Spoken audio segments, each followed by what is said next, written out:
Olá, um grande abraço para todos.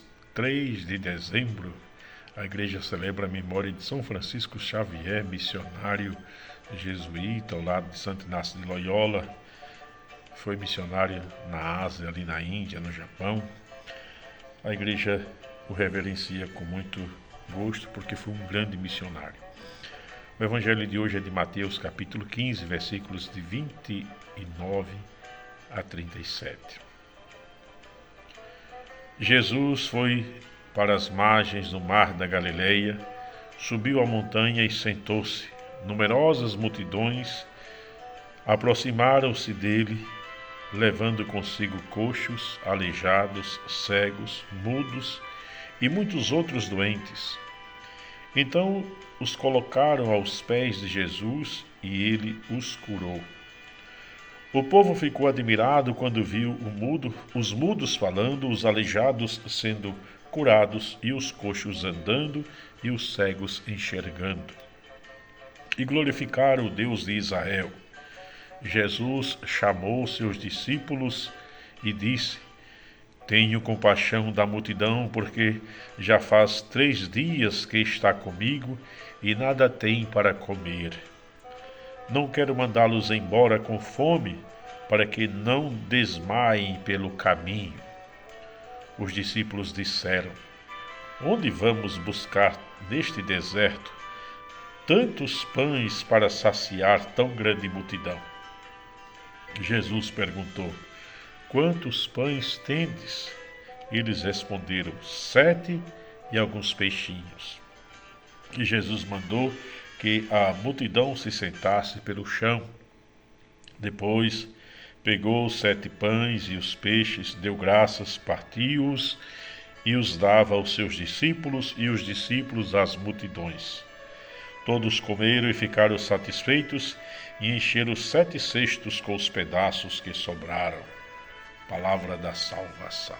Meus amigos e minhas amigas, a construção teológica desse texto é muito bonita. Há umas variantes entre os evangelistas sinóticos com relação a este episódio que ficou conhecido na história como a multiplicação dos pães, mas na verdade é a partilha dos pães. Primeiro, Jesus faz uma grande catequese. Ele reúne as pessoas e as pessoas acorrem ao seu encontro porque reconhecem nele uma força diferenciada. É a esperança que o pequeno resto de Israel guardava no coração fervoroso, no coração atento aos sinais que Deus nos revela. Enquanto as lideranças religiosas se ufanavam de seus intentos históricos, de seus feitos endinheirados, o povo sofria amargamente, mas alguns souberam aguardar a esperança, guardar a esperança e aguardar o Messias. E Jesus então vem, e aqueles que eram impedidos de entrar no templo porque eram considerados pecadores e por isso eram castigados, porque eram cegos, surdos, aleijados, paralíticos, coxos, todos eram trazidos a Jesus. Jesus não cria barreiras entre Deus e o povo, como faziam os sacerdotes, os mestres da lei, os fariseus. Pelo contrário, ele escancara o acesso do povo a Deus, porque ele se faz mediador entre Deus e o seu povo. Ele é Deus e homem ao mesmo tempo, é Deus entre nós. Depois, ele diz: Olha, não quero mandar essa multidão embora sem comer. E celebra a Eucaristia com eles. Quantos pães tendes? 7 pães. No outro evangelho, eles têm 5 pães e aqui 7. Quem tem razão? Todos. 7 pães significa a totalidade dos alimentos. Quando hoje ainda nós dizemos falta alimento, os países da África, os países aqui da América do Sul, os países em desenvolvimento, os países pobres, amargam o escândalo da fome enquanto outros usufruem dos desperdícios, esbanjam o desperdício, melhor dizendo. Não é falta de alimento, é falta de partilha. Jesus então abençoa, faz um gesto eucarístico, pega do pão e abençoa, o mesmo faz com os peixes e faz com que os discípulos os distribua ao povo que se senta. O gesto de sentar-se significa ser discípulo ou fazer-se discípulo. É apenas no discipulado que nós aprendemos a partilhar o pão. Sem o discipulado, sem nos tornarmos discípulos, não conseguimos partilhar o pão, porque temos o coração fechado, temos o coração egoísta, temos o coração ensimesmado e por isso precisamos ser discípulos primeiro para entender que o pão é nosso e não é meu, porque o Pai também é nosso e não é meu. E aí acontece que sobram 12 cestos de pão depois da saciedade. 12 é outra palavra que indica totalidade. Então tem alimento para todos e todos ficam saciados e ainda sobra alimentos para que todos possam continuar sendo alimentados. Que coisa boa! É Jesus que nos ensina o milagre não da multiplicação, o milagre da partilha. E se nós colocarmos tudo em comum, veremos a força da unidade, a força do amor de Deus. É Jesus quem ensina. Veja que coisa maravilhosa, que lição de vida.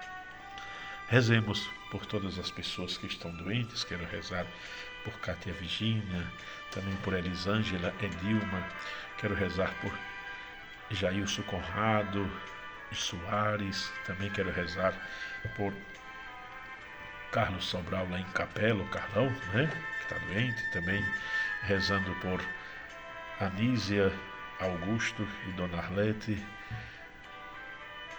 Finha, Magali, Maria do Carmo, Joaquim, Daniel, Messias, Josias, João, Juca, Veríssimo, também José Mendonça, Manuel Mendonça, Josias Nunes de Carvalho, Rafael Nunes, Antônio Gonçalves, Davi da Luz, Fransquinho, Dalva, Dona de Tide, Dona de Josa, Maria, Leninha de Dalva, também rezando por Júlio de Joca, Amália, rezando ainda pelo jovem José Reinan, rezando também por Lenice Lima Nunes, Blas Peruque, Carlos Venceslau, Marli Barbosa, pedindo também pela família de Dona Nide Ferreira, por seu Toninho lá em Aracaju, também rezando por Jacques Fineuza, Aurélia Gilca, pedindo a Deus por Fátima Lima, rezando por Cacá, suplicando a Deus pela saúde de José Garcia, Maria Garcia, também pedindo por João de Frango, Silas, Augusto, Walter, Ayrton, Jeová, Aparecida, Denise, rezando ainda por todas as pessoas que nos pedem preces e orações. Ave Maria, cheia de graça, o Senhor é convosco. Bendita sois vós entre as mulheres, bendito o fruto do vosso ventre, Jesus. Santa Maria, Mãe de Deus, rogai por nós, pecadores, agora e na hora de nossa morte. Amém. Quero mandar um grande abraço às irmãs Terezinhas, que no dia de ontem sepultaram a irmã Maria do Carmo, uma irmã fantástica, servidora, sempre alegre, disposta, muito feliz, sempre muito generosa e muito engraçada, né? Tinha um dom da alegria, está no céu complementando a alegria, como serva fiel que foi. Um grande abraço a todas as irmãs Terezinhas. Vida e Missão, Jerônimo Peixoto, um beijo no coração de todos. Fique com Deus, uma excelente quarta-feira.